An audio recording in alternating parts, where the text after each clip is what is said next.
प्रबल इच्छा है, हम बड़ी सावधानी से इनको ले जाएंगे। नंद बाबा का दाऊ जी के प्रति ज्यादा विश्वास, वो सोचते ये ज्यादा समझदार है। क्यों?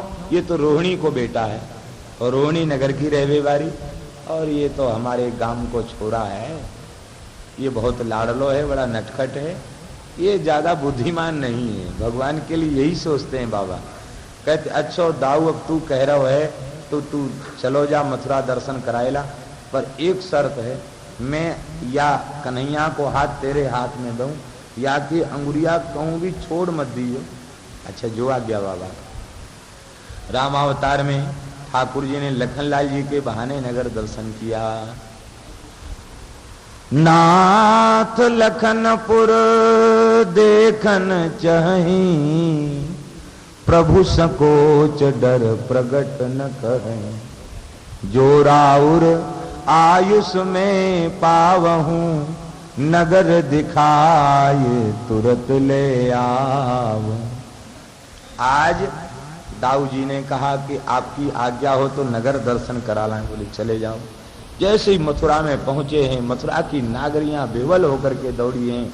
मथुरा वासी चले रंकजन लूटत सोना, अब तो वे सब व्याकुल होकर के धाये धाम काम सब त्यागी, मनोह रंक निधि लूटन लागी। दौड़े हैं, दर्शन के लिए व्याकुल हो रहे हैं। आकाश से पुष्पों की वर्षा, अट्टालिकाओं पर चढ़ करके वे मथुरा की नागरियां पुष्प वर्षा करती हैं। बड़ी बूढ़ी तो नीचे हैं, वे तुरंत द्वार पर आके दर्शन करती हैं। बड़ी बहू बेटियां ऊपर मंजिलों पर हैं, जल्दी आएंगी तब तक ठाकुर जी आगे निकल जाएंगे। ये ऊपर से ही पुष्पों की वर्षा, माला की वर्षा करती हैं। जब माला पुष्प की वर्षा करती हैं तो ठाकुर जी ऐसे देखते हैं, मुखद छवि का दर्शन हो जाता है और वे कृतार्थ हो जाती हैं। परस्पर कहती हैं कि अरे सखी, वृंदावन की मालिनों से इनकी लीला और इनकी सुंदरता के बारे में सुनते थे, लेकिन जो कुछ सुना उससे कोटि कोटि गुणित सौंदर्य है। धन्य है ब्रज की गोपियां जो ऐसे सुंदर श्याम सुंदर का दर्शन करके कृतार्थ होती हैं। भगवान आगे बढ़े तो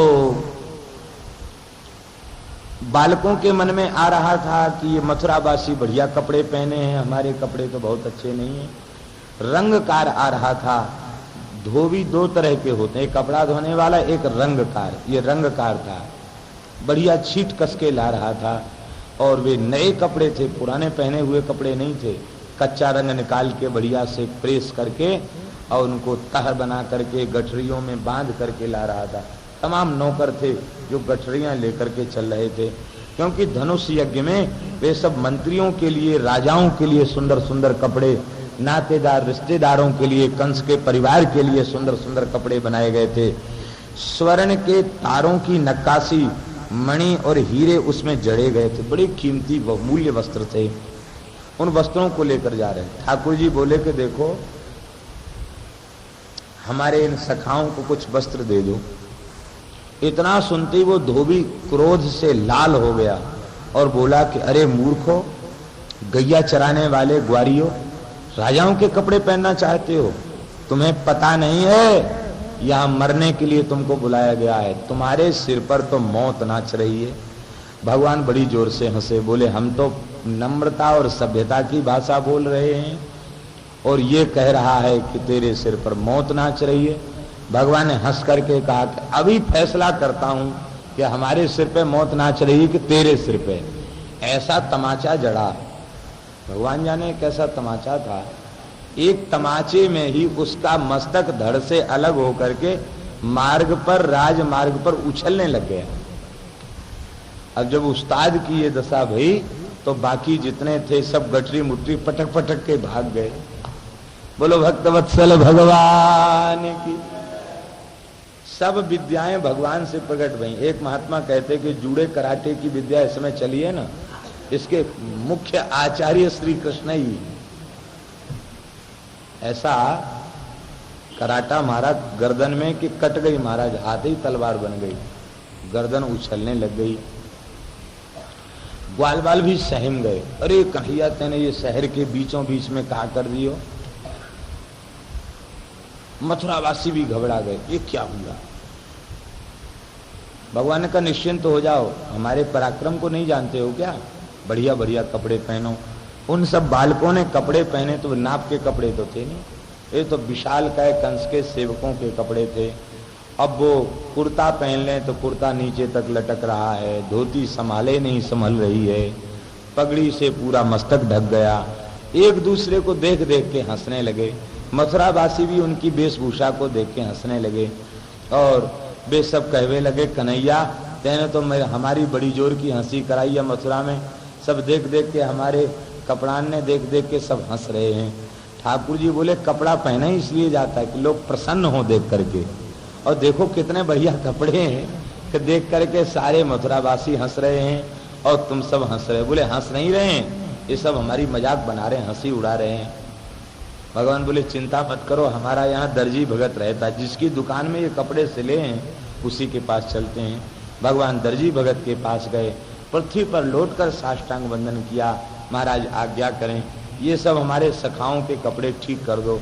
सबके वस्त्र उतरवा करके किसी को काटा, किसी को छांटा, किसी में टांका लगाया और सबको बढ़िया फिट बना दिया। सब नाप के कपड़े पहन लिए। अब तो बड़े प्रसन्न हो गए बालक। भगवान से कहा, प्रभु हम आपकी पोशाक धारण कराना चाहते हैं, आपका वस्त्र श्रृंगार करना चाहते हैं। ठाकुर जी ने मुस्कुरा करके अनुमति दिया। भगवान के श्रीअंग में नूतन पोशाक धारण कराई है, सुंदर वस्त्र धारण कराए हैं। भगवान ने इसे सारूप्य मोक्ष दिया। जो भगवान के श्री अंग में पोशाक धारण कराता है उसे सारूप्य मोक्ष की प्राप्ति, भगवान के समान स्वरूप में। ठाकुर जी को किसी वस्तु की आवश्यकता नहीं है, लेकिन श्री ठाकुर जी इतने करुणामय और दयामय हैं कि जब कोई प्रेमी भगवान को पोशाक धारण कराता है तो जब जब ठाकुर जी उस प्रेमी की पोशाक को धारण करते हैं तब तक उसकी याद करते हैं, कहते हैं अमुक भगत ने ये पोशाक बनवाई। और जो प्रतिवर्ष का नियम रखते हैं ठाकुर जी के श्रीअंग में पोशाक धारण कराने का, एक ऋतु विशेष में रखते हैं। ठाकुर जी ऋतु आने के पहले प्रतीक्षा करते हैं, अब आवे वो भगत बढ़िया पोशाक बना। ठाकुर जी आत्माराम आप्त काम पूर्ण काम है, लेकिन वे इतना आदर करते हैं अपने भक्त की वस्तु का। वे देखो श्री त्रिपुरदास कायस्थ, त्रिपुरदास जी का नाम सुना होगा आपने, श्री विठलनाथ जी के कृपा पात्र, गोसाई जी के कृपा पात्र श्री त्रिपुरदास जी, शेरगढ़ के रहने वाले त्रिपुरदास कायस्थ, ये राज कर्मचारी थे। किसी कारणवश राजा ने इनकी संपत्ति को छीनकर धनहीन बना दिया, कुछ नहीं रह गया इनके पास। और शीत ऋतु में श्रीनाथ जी के लिए पोशाक बनाते थे, पोशाक बनाते, सुंदर गरम मखमली पोशाक, जड़ाऊ पोशाक बढ़िया बनाते, गरम वस्त्र की पोशाक बनाते। अब तो स्थिति ये रह गई कि घर में खाने को नहीं था, पोशाक क्या बनाना, और बहुत कीमती पोशाक श्रीनाथ जी को धारण होती। मुखिया जी गोसाई जी की ओर से पहुंचे, सूचना कर दी भाई जो अपनी सेवा लोग देते हैं वो सेवा दे दें, अपना अपना नाम लिखा दें। किसकी क्या सेवा है? लोगों ने कहा त्रिपुरदास क्यों नहीं आए? बोले त्रिपुरदास की हालत तो बहुत खराब। त्रिपुरदास को बुलाया, दर्शन करने आए, उन्होंने चरणामृत प्रसाद दिया और त्रिपुरदास जी से कहा नहीं सेवा के लिए। त्रिपुरदास समझ गए कि हमारी हालत ही खराब है तो इसलिए हमसे नहीं कहा। लेकिन ठाकुर जी की सेवा किसी न किसी रूप में होनी चाहिए। कायस्थ का सर्वस्व कलम दबाद वो बेच आए बाजार में, एक मोटा थान खरीद के लाए और मोटा थान खरीद करके उसको रंग से रंगा, थोड़ा सा रंग ले आए, रंग में कपड़े को रंग दिया। अब इतना पैसा तो था नहीं, सर्वस्व बेच करके तो थान ले आए। अब पैसा तो था नहीं कि वे दर्जी को देकर सिलवाएं, तो अपने ही उसको कैंची से कतर करके सिलने लग गए सुई धागे से। इतना प्रेम जगता कि बार बार हृदय द्रवित हो जाता, आंख में आंसू भर आते, कहीं इस वस्त्र पर आंसू न गिर जाए। बड़ी सावधानी से वस्त्र को सिल करके मुखिया जी को कहा, महाराज ये वस्त्र श्री जी के अंग में धारण कराने के योग्य तो नहीं है, लेकिन वहां तक आप ले जाना कृपा करके से, और मंदिर में झाड़ू चौका पोंछा करने वाली किसी दास दासी को दे देना, वो श्री ठाकुर जी का दास दासी भी उसे स्वीकार कर लेगा तो हम समझेंगे कि श्री जी ने स्वीकार कर लिया, ठाकुर जी ने स्वीकार कर लिया, दे दिया वस्त्र। मुखिया आया, उसने उस मोटे कपड़े को, जो सिला भी नहीं था, भाई सिलने वाला ही तो सिलना जानता है, जिसने कभी सिलाई नहीं हो कुछ वो क्या सिलेगा, उस वस्त्र को जो पहनने लायक भी नहीं था क्योंकि टेढ़ा बेड़ा था, पहनने योग्य नहीं था, उसको पोछा लगाने वाली दासी को दे दिया और उसने अपने आसन में उसे बिछा दिया, उस पर विश्राम करने लगे। अब जैसी शीत ऋतु आई और श्री ठाकुर जी के श्रीअंग में गर्म पोशाक धारण कराई गई, गर्म पोशाक धारण करते ठाकुर जी थर थर कांपने लगे, बड़ी जोर की सर्दी है, दूसरी पोशाक तीसरी पोशाक सब गर्म पोशाकें धारण करा दी, सर्दी दूर नहीं भई, रजाई उड़ा दी, चादर उड़ा दिया, सर्दी दूर नहीं भई, सिगड़ी जला करके अंगीठी से तपाया गया, ठाकुर जी की सर्दी दूर नहीं, उनके दांत कटकटा रहे थे, बज रहे थे, ओ गुसाई जी बहुत जोर की ठंड लग रही है। अरे भाई ये ऐसी लीला क्यों कर रहे हैं? मुखिया को बुलाया, मुखिया शीत ऋतु में किस किस की पोशाक आती थी सुना? त्रिपुरदास की पोशाक नहीं आई, त्रिपुरदास का नाम नहीं लिया। महाराज पोशाक तो उन्होंने नहीं दिया, एक मोटा कपड़ा दिया था, दासी को दे दिया। सारी बात सुनाई। श्री गुसाई जी ने ठाकुर जी से कहा, जय जय सरकार, हम समझ रहे हैं त्रिपुरदास की पोशाक के लिए लीला हो रही है, लेकिन वह वस्त्र आपके श्रीअंग में धारण के योग्य नहीं, अत्यंत सुकुमार श्रीअंग में ऐसा कपड़ा कैसे आप धारण करेंगे? और फिर इसके बाद वो दासी ने अपने उपयोग में ले लिया है, वह आपके योग्य नहीं है। ठाकुर जी बोले कि गुसाई जी मोए बचानो चाहो तो वाई वस्त्र को मेरे श्रीअंग में धारण कराए दो, तभी मोए संतोष होएगो। अब वह वस्त्र उसमें उस दासी का मैल लग चुका था, उस वस्त्र को श्री ठाकुर जी ने श्रीअंग में डाला।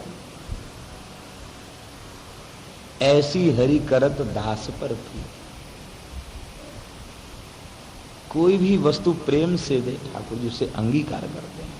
भगवान ने सारूप्य मोक्ष प्रदान किया और इसके बाद भगवान आगे बढ़े, एक मालाकार के यहाँ गए, सुदामा नाम के माली के यहाँ। ततः सुदामनो भवनम मालाकार से जगमतु। भगवान मालाकार के यहाँ गए, उसने चरणों में प्रणाम किया, भगवान का पुष्प माला से श्रृंगार किया और माला से श्रृंगार करने के बाद भगवान से प्रार्थना की क्या सेवा करें। भगवान ने कहा ये हमारे सखा हैं, इन सबको माला पहना दो। ग्वाल वो मालाकार बोला कि हजारों माला तैयार थी, उसने कहा कि ये सब आपकी दुकान है, ठाकुर जी की दुकान है, सब माला आपकी है, जितना चाहो उतना पहन लो। अब इनका तो पुष्प माला से प्रेम ब्रजवासियों का स्वाभाविक होता है, ये सब खूब डट के माला, दो दो चार चार छह छह माला एक एक ग्वाल पहन लेते हैं, प्रसन्न हो जाता है, माला की पगड़ी बना लेते हैं। आज भी ब्रजवासियों का माला के प्रति प्रेम, पुष्प के प्रति प्रेम, चंदन के प्रति प्रेम आज भी ब्रज में है। बरसाने में पावन बिहार कुंड पर एक संत रहते हैं भगवान शरण जी, उनके यहाँ हम गए तो कटोरा में चंदन घुला हुआ रखा था और गोपी उसमें गाय छाप पीला रंग शायद मिला हुआ था। तो हमने कहा इतना चंदन क्यों रखा है? कहे महाराज वो ब्रजवासियों के लिए रखना पड़ता है, जो ब्रजवासी आते हैं तो भले ही उनके मत्थे पे खूब चंदन लगा हुआ हो, फिर भी अंगुरिया दबा के माथे पे ऐसे थोपा लगाएंगे, तब श्री जी का दर्शन करने जाएंगे। और चंदन नहीं रखो तो 10 गारी सुना के जाते हैं, कहते बड़ो बाबा जी आयो, पहले बाबा जी हो सबको चंदन दे दो। ये इतना दरिद्र है कि चंदन उनाए मिले यहाँ तो। ऐसे विचित्र ब्रजवासी होते हैं। महाराज तो इनके लिए चंदन किससे रखना पड़े, कितना चंदन लगाओ फिर भी मत्थे पर मना नहीं करेंगे कि चंदन अब नहीं, चंदन जरूर लगाएंगे। पुष्पमाला का प्रेम तो आप लोग वृंदावन में देखते ही हैं। अमावास्या पे पल्ली पार के गांव के ब्रजवासी आते हैं, गोपेश्वर की माला जमुना जी नहीं भेजनी पड़ती, सब माला गले में पहन पहन के बिहारी जी आएंगे गीत गाते हुए। बिहारी जी में भी माला मिल जाए उसके लिए पूरा जोर लगा देंगे। और महाराज कथनचित माला नहीं मिली तो कुछ कुछ संत तो ये भी कहते हैं कि वे माला बाहर से खरीद लेंगे और गुसाई जी को दिया तो पता नहीं मन माला मिलेगी कि नहीं मिलेगी। ऐसी बाहर खड़े होके जय बिहारी जी भाव से अर्पण करके गले में धारण कर लेते। क्यों धारण कर लेते? इसलिए धारण कर लेते कि माला पहन के नहीं आएंगे तो कौन कहेगा बिहारी जी दर्शन करके आए। तो माला ही ये प्रमाणित करती है कि ये दर्शन करके आए हैं। बोलो वृंदावन बिहारी। सबको माला धारण कराई है। इसके बाद ठाकुर जी ने कहा कि अब काऊ प्रकार की कसर तो नहीं है। बोले कन्हैया दादा एक कसर रह गई है। कहा बोले चंदन ने छूट गए हो। चंदन और बढ़िया मुखबर चंदन होता तो आनंद आ जाता। भगवान कभी चंदन वाली भक्तानी के पास चलते हैं। भगवान ने कुब्जा को आते हुए देखा और कुब्जा से पूछा कि देवी ये हाल में क्या है और ये चंदन क्या हमें दे सकती है? उसने कहा महाराज मैं कंस की दासी हूँ, हमारा नाम है त्रिवक्रा। दास्यस में हम सुंदर कंस सम्मता त्रिवक्र नामा यनुलेप कर्मणि मद भावितम भोजपते अति प्रियम बिना युवाम कोन्य तमस्तदरहति। भगवान को सुंदर कह के संबोधित किया। हे सुंदर, मैं कंस की दासी हूं और मेरा नाम है त्रिवक्रा। भगवान बोले या को अर्थ कहा हुए? बोले या को अर्थ ये है मैं 3 जगह से टेढ़ी हूं। भगवान ने कहा कोई बात नहीं, तू भी 3 जगह से टेढ़ी, हम भी त्रिभंग ललित हैं, टेढ़े को टेढ़ा उद्धार कर देगा, चिंता मत करो। महाराज ये चंदन का श्रृंगार कर दें। भगवान ने मुस्कुरा करके उसकी इच्छा को स्वीकार किया। भगवान का सुंदर चंदन से श्रृंगार किया। ग्वाल वालों ने खूब सुंदर चंदन लगाया। अब भगवान इसको अपने दर्शन का नगद फल देना चाहते थे, इसलिए भगवान ने अपने चरणों से इसके पंजों को दबाया। एक हाथ इसकी कमर पे रखा, एक हाथ ठोड़ी पर रखा और ऐसा झटका लगाया। भगवान जाने कैसा झटका। एक ही झटके में 3 जगह से टेढ़ी को एकदम सीधी बना दिया। ये सुंदर तो थी लेकिन श्री कृष्ण का स्पर्श प्राप्त करके और अधिक सुंदरी हो गई। अब तो उसने ठाकुर जी का पीतांबर पकड़ लिया। ये हाथ पैर बिठाने वाले, नस बिठाने वाले, इनके भी आद्याचार्य श्री कृष्ण ही है। ये कुंवर निकले भले लोगों को भी ठीक कर देते हैं, ऐसे इनका विद्या का ज्ञान इनको है। पीतांबर पकड़ लिया और बोली कि अब तो नहीं छोड़ूंगी, अब तो घर ले चलूंगी, महल में चलना ही पड़ेगा। दाऊ जी मुस्कुराने लग गए। ठाकुर जी को दाऊ जी का थोड़ा सा संकोच हुआ और सखा तो उनमें संकोच कहाँ, लाज शर्म तो ब्रज में बाहर भाग गई। वे सब कहने लगे अरे कन्हैया तेरो नक्षत्र बड़ो जोरदार है, ब्रज में तेने तमाम भक्तानी चेताई लें और अब या मथुरा में देखो एक बढ़िया नई भक्तानी चेती है, चलो चलो याई के घर चलेंगे, वहीं ठंडाई छनेगी, वहीं विश्राम करेंगे। भगवान बोले ऐसे आतुर होकर के कहीं न्योता स्वीकार नहीं किया जाता, ये शहर है। ऐसे शहर में लोग बड़े ऐसे होते हैं, भूखे होंगे और आ जाएंगे तो कहेंगे बस अभी भोजन करके आ रहे हैं। देहात का आदमी सीधा साधा कहेगा भोजन कर लो, हाँ जरूर करेंगे भैया, बड़ी जोर की भूख लग रही। उसमें छिपाओ कपट नहीं आता, ये लोग छिपाना बहुत जानते हैं। भगवान ने उसको कहा कि देवी कंस वध के पश्चात मैं तुम्हें कृतार्थ करूंगा। फिर वह कंस के महल में लौट के नहीं गई, अपने ही घर चली गई और विरह में व्याकुल होकर के भगवान का ध्यान करने लगी। भगवान रंगभूमि में पहुंचे हैं, वहां विशाल कंस का धनुष रखा हुआ था। ये धनुष जो है ना, ये कौन सा धनुष है? ये वही धनुष है जिसे परशुराम जी ने कंस को दिया था। इस धनुष को उठा ले तो युद्ध कर। इसने धनुष को उठा लिया। परशुराम जी प्रसन्न हो गए और परशुराम जी कहने लगे कि ये कोई विशेष संस्कारी है, ये तो बहुत शक्तिशाली है, इसके वध के लिए भगवान को आना पड़ेगा। परशुराम जी ने मन ही मन यह बात विचार करके धनुष दे दिया और कहा जाओ इस धनुष का पूजन करो और जिसके द्वारा इस धनुष का खंडन हो जाएगा, जो इस धनुष को तोड़ देगा, उसी के हाथ से तेरी मृत्यु होगी। जब तक धनुष नहीं टूटेगा तब तक तू मरने वाला नहीं। धनुष को बड़ी सुरक्षा में रखता था ये। भगवान धनुष देखने के लिए पहुंचे और रक्षकों के रोकने पर भी भगवान विशाल मंच पर चढ़ गए और धनुष को उठा करके जैसे हाथी कमल की नाल को तोड़ दे ऐसी भगवान ने धनुष को तोड़ दिया। भयंकर शब्द हुआ विस्फोट का, ऐसे लगा मानो ब्रह्मांड फूट गया हो। और कंस तो लुढ़क के सिंहासन से नीचे आ गया और सैनिकों ने युद्ध करना प्रारंभ किया। गर्ग संहिता के अनुसार तो भगवान ने एक अक्षौणी सेना को नष्ट कर दिया, किंतु वहां जितने पहरेदार थे उनको धनुष के टुकड़ों से पीट पीट करके भगवान ने सबको भगा दिया। कुछ तो मर गए और कुछ बचे सो कंस के दरबार में पहुंचे। कंस ने कहा कि भैया क्या हुआ, बड़ा जोर का विस्फोट हुआ, हम लोग सिंहासन से नीचे क्यों लुढ़क गए। उसने कहा महाराज रक्षा कीजिए, कृष्ण बलदेव ने धनुष तोड़ दिया। अब तो ये बहुत व्याकुल, तुरंत गद्दी से उठाओ महल में चला गया और मन में सोचने लग गया कि मैं बड़ा मूर्ख हूं, मैंने निमंत्रण दे करके अपने काल को बुलाया।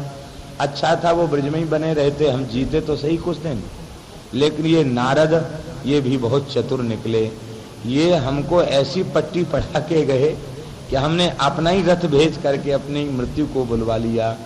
अब नारद जी यदि हमारे सामने पड़ जाएं तो मैं खबर ले लूं, लेकिन नारद जी कहाँ सामने पड़ने वाले हैं, अब तो वो अंतिम कल्याण करने आए थे। नारद जी ने तो लीला ही रच दी। इसको भयंकर मृत्यु सूचक अपशकुन होने लग गए। दौड़ करके अब भगवान नंद बाबा के निकट आए। भगवान ने सखाओं को पहले ही समझा दिया कि देखो मथुरा में जो कुछ घटित हुआ है उसे बाबा से मत कहना, बाबा से कहोगे तो बाबा को बहुत चिंता हो जाएगी, तो बाबा को दुखी मत करना, कहना सीधे सीधे गए सीधे सीधे चले आए। कहा ठीक है। जाकर बाबा के चरणों में प्रणाम किया। बाबा बोले भैया काउते झगड़ो तो नहीं कियो, ठीक से आए गए। ठाकुर जी बोले कि हम कोई झगड़ो करवे गए, हम तो मथुरा के दर्शन करवे गए, दर्शन करके बस अब आपके पास आए रहे। सूदे सूदे गए सूदे सूदे चले आए। बाबा ने कहा छोक नैया एक बात बता, बड़ी जोर को शब्द भयो, प्रचंड शब्द भयो, विस्फोट को शब्द भयो, ये कैसो शब्द हो। इतना सुनते ही ठाकुर जी तुरंत खड़े थे, गोद में बैठ गए, बाबा के चद्दर से अपने को ढक लिया। का बाबा बा भयंकर शब्द थे, तो अब तक मेरी छाती धड़ धड़ धड़ धड़ कर रही है। इतना सुनते ही बाबा ने छाती से लगा, हे नारायण भगवान हमारे बाल कृष्ण को मंगल करियो या को कल्याण होए। अब तो ब्रजवासी बालक सब हंसने लगे। भैया तुम सब क्यों हंस रहे हो? बोले बाबा या कन्हैया ने कंस को धनुष तोड़ दिया और वो धनुष टूटवे को शब्द हो, ये आपकी गोद में आए के भोरो बने। ये सुनते ही देखो ऐश्वर्य का ज्ञान कराया है समस्त बालकों ने, लेकिन फिर भी बाबा कहते हैं अरे मेरो कन्हैया बड़ो चंचल है, बड़ो नटखट है, कहीं कंस को कोई सिपाही आए पकड़ न ले जाए। ऐसे बाबा प्रेम में निमग्न हो जाते हैं। बोलो श्री नंद बाबा की।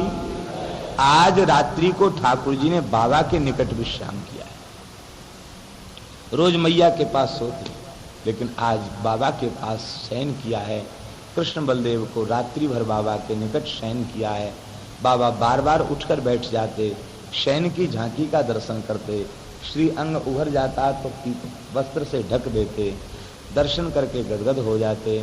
प्रातः काल दंगल के बाजे बजने लगे और जैसे ही बाजे बजे कि ग्वाल बाल सब स्नान ध्यान करके तैयार हो गए, अपने अपने लंगोटा कस लिए। चलो चलो भैया अब दंगल खत्म हो जाएगा तब जाओगे क्या? अब तो दंगल देखने के लिए गए। कुबलिया पीड़ हाथी ये ऐरावत के वंश का हाथी था, तपस्या करके जरासंध ने इसे प्राप्त किया था। इसमें 1000 मत वाले हाथियों का बल था। सहस्र द्वीप सत्व भृत, सहस्र 1000 द्वीप माने हाथी, 1000 हाथियों का बल इसमें था। एक बार जरासंध मथुरा आया और मथुरा के निकट उसका सेना का पड़ाव पड़ा हुआ था। कंस शरीर में तेल की मालिश करके जमुना किनारे टहल रहा था। हाथी को देखा तो उसी से कुश्ती लड़ने लग गया। कुवलिया पीड़ से लड़ते लड़ते इसको उठा के फेंका तो 6 कोस दूर गिरा हाथी, और ये बरदानी हाथी था इसलिए मरा नहीं, इसका कुछ बिगड़ा भी नहीं हाथी का। जरासंध खुश हो गया, बोले बड़ा वीर है, अपनी 2 बेटियों का ब्याह कर दिया और दहेज में हाथी दे दिया। इसी कुवलिया पीड़ हाथी को 100 घड़ा मदिरा पिलाई गई और इसको द्वार पर रख दिया। भगवान ने फटकारते हुए कहा, अम्बाष्टाम्बष्ट मार्गम नो देह्य पक्रम माचिरम नोचेत सकुंजरम त्वाज्य नयाम यम साधनम। अरे पीलवान, हटा ले इस हाथी को यहां से, नहीं तो हाथी के साथ तुझे मैं यमलोक भेज दूंगा। उसने अंकुश मार करके हाथी को झपट्टा मारने के लिए प्रेरित किया है। भगवान हाथी से दाव बचाने लग गए, घुमाते घुमाते हाथी को थका लिया। बाद में उसकी सूंड ठाकुर जी ने पकड़ ली, पूछ दाऊ जी ने पकड़ ली, घसीटने लगे उसको। जिसमें इतना बल था, उस हाथी को जैसे हाल के ब्याए हुए बकरी के बच्चे को कान पकड़ के लोग घसीटे हैं, ऐसे हाथी को घसीटने लगे। अंत में उसे जब छोड़ दिया तो उसे भारी क्रोध आया, उसने भगवान के ऊपर प्रहार किया। भगवान इसके पैर के नीचे से निकल के भाग गए और इसका प्रहार व्यर्थ चला गया। बड़े बड़े दांत धरती में धंस गए। उनको निकालते समय इसको भारी दांतों की चोट बड़ी भयंकर होती है, ये पसीने में तरबतर हो गया। भगवान ने एक घूंसा इसकी कनपटी पर जमाया, एक घूंसे में ही इसका मस्तक विदीर्ण हो गया, कुंभस्थल विदीर्ण हो गया, गजमुक्ता भगवान के चरणों में समर्पित हो गया और भगवान ने इसे सद्गति प्रदान की। इसके दांतों को उखाड़ लिया, एक दांत दाऊ जी ने उखाड़ लिया और एक दांत ठाकुर जी ने, और उसके 4-4, 5-5 हाथ के बड़े बड़े दांतों को कंधे पर रख करके निकले। रक्त के कण भगवान के श्रीअंग पर सुशोभित हो रहे थे, मानो रक्त कुसुमों से श्रृंगार किया गया हो, रक्त चंदन से श्रृंगार किया गया हो। जो सुंदर होते हैं उनमें सब कुछ सुंदर ही हो जाता है। फटे कपड़ा भी सुंदर व्यक्ति पहन लें तो वो उनकी एक शोभा बन जाती है उससे। और सुंदर है किम न सुंदरम, और जो कुरूप है वो सुंदर वस्तु को धारण करके भी वो वस्तु को भी असुंदर बना देता है। भगवान तो परम सुंदर हैं। भगवान के श्री अंग में वस्त्र और पोशाक उनकी सुंदरता को बढ़ाने के लिए नहीं, उनकी सुंदरता को ढकने के लिए, नजर न लग जाए खाली श्री अंग में, इसलिए धारण कराई जाए। वस्त्र और आभूषण श्री अंग में पहुंचकर सुशोभित होते हैं।